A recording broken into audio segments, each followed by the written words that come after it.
Halo semuanya, kembali lagi di Anggerlo Channel, channel di mana kita bisa mempelajari hukum secara sederhana, dan kita juga tahu bahwasanya hukum ada di sekitar kita, dan seringkali hukum tersebut menginterupsi kehidupan kita sehari-hari. Vlog kali ini sebagai bagian dari hukum waris series ya.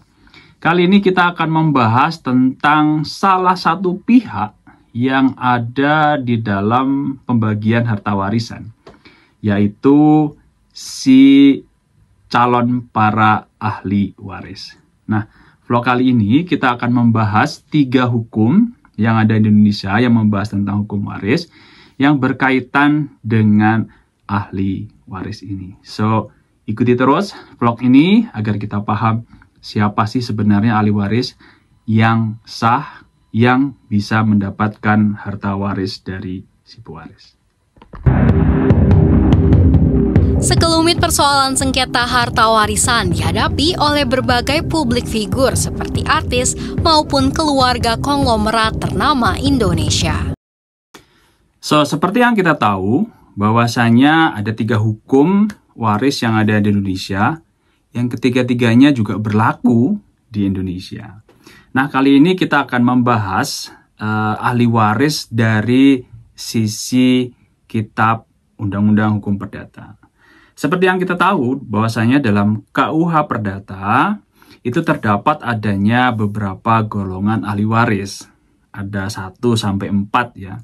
Di mana dari penggolongan tersebut terdapat adanya golongan ahli waris yang utama, yaitu golongan yang pertama tadi, yang istilahnya itu yang didahulukan dibanding golongan yang lainnya.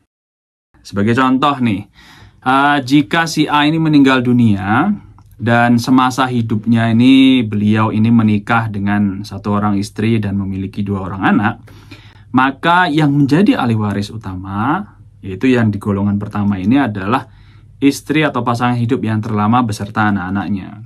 Jadi harta waris ini nanti dibagi rata antara istri dengan anak-anaknya. Jika ternyata pasangan ini tidak memiliki anak, maka jika tidak ada anak, maka orang tua atau saudara kandung dari golongan berikutnya yang mendapatkannya. Baru jika tidak ada saudara atau orang tua, maka dari keluarga jauh, misal paman atau bibi.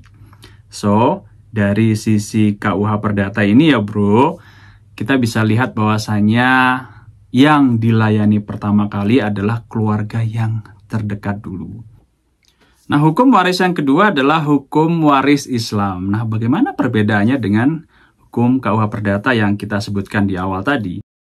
Bahwasanya dalam hukum Islam, ketentuan pembagian waris itu, ketentuan dan pembagian waris itu sudah digariskan secara jelas dan tegas dalam kitab suci umat muslim, yaitu kitab suci Al-Quran, yang penggolongannya juga hampir mirip ya dengan yang ada di KUH Perdata tadi. Ada golongan pertama, 2, 3, dan 4, dan ada golongan utama yang ada di sana. Namun, seperti yang saya sebutkan tadi, pembagiannya ini jelas dan tegas. Sebagai contoh nih, dalam hukum waris Islam, seperti yang saya sebutkan di vlog sebelumnya ya, bahwasanya ada ahli waris utama yang mendapatkan bagian yang tetap. Terus yang kedua adalah ada ahli waris yang mendapatkan sisa harta warisan setelah ahli waris utama itu sudah ditetapkan bagiannya. Atau ternyata ada ahli waris pengganti yang memang jika salah satu ahli waris utama itu tidak ada, maka akan digantikan posisinya dari ahli waris pengganti dari golongan berikutnya. Jadi istilahnya apa ya, dalam hukum Islam ini kayak paket komplit ya bro. Jadi bagiannya masing-masing dari ahli waris ini dan golongannya itu sudah ditetapkan. Sebagai contoh nih, bagian anak laki-laki itu 2 kali dari anak perempuan. Atau bagiannya istri itu akan berbeda jika pasangan tersebut mempunyai anak atau tidak mempunyai anak. maka bagian-bagiannya itu sudah diatur secara jelas dan tegas. Nah, kita tiba di hukum waris yang terakhir, yaitu hukum waris secara adat. Kalau berdasarkan sejarah Indonesia ya, jadi ada seorang profesor dari Belanda zaman dahulu itu yang mengelompokkan hukum adat di Indonesia itu menjadi 19 kelompok. Jadi ada di bagian Sumatera itu ada beberapa bagian, di Jawa, di Kalimantan, di Sulawesi, dan di Papua. Dan ada beberapa ahli hukum lainnya yang dari Belanda yang mengelompokkannya secara berbeda. Tapi pada intinya begini, secara adat itu lebih fleksibel dibanding dengan hukum yang lainnya, tapi tolong diingat bahwasanya fleksibilitas ini tergantung lokasinya ada di mana. Sebagai contoh nih, ada hukum adat yang pembagian hukum warisnya itu adalah selama orang yang hidup bersama dalam satu rumah, itulah yang diutamakan pembagiannya.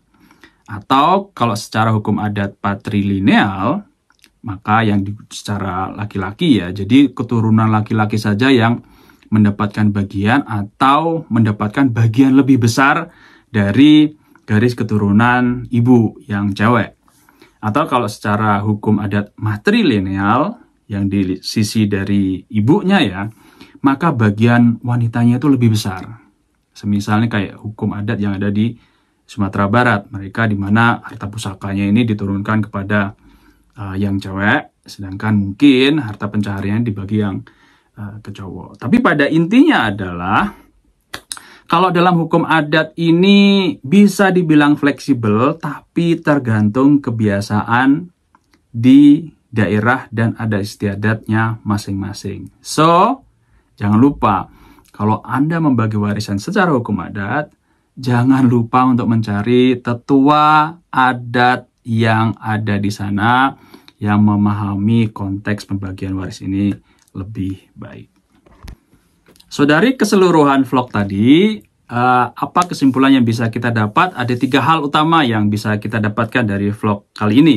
Yang pertama itu adalah aturan ahli waris itu nggak sama ya guys ya, tergantung hukum yang dipakai. Semisal nih pewarisnya ternyata dalam meninggalnya beragama Islam dan tunduk kepada hukum Islam, maka yang dipakai adalah hukum waris Islam. Itu yang pertama. Yang kedua adalah jangan asal klaim harta warisan ya. Jadi pada intinya adalah yang saya sebutkan tadi, ada beberapa golongan ahli waris yang sudah ditetapkan. Ikuti ketentuan hukumnya. Itu yang kedua. Yang ketiga adalah kalau mau lebih detail, mohon konsultasikan ke ahli hukum, bagi yang perdata ya, atau ahli agama ya, yang mengerti dengan hukum waris agama Islam ini, atau kepada tetua adat dalam hal pembagian harta waris. Mohon diingat, prinsip yang mengiringi pembagian waris ini salah satunya adalah prinsip keadilan, serta prinsip kepastian hukum, di mana pembagian harta waris ini jangan sampai menimbulkan sengketa antara ahli waris seperti yang terjadi di video awal vlog ini. So, stay tune terus di Angger Law Channel untuk mendapatkan hukum waris series lainnya. Jangan lupa untuk like, share, and subscribe. Stay tune terus, stay safe, stay healthy. Salam damai, salam sehat selalu.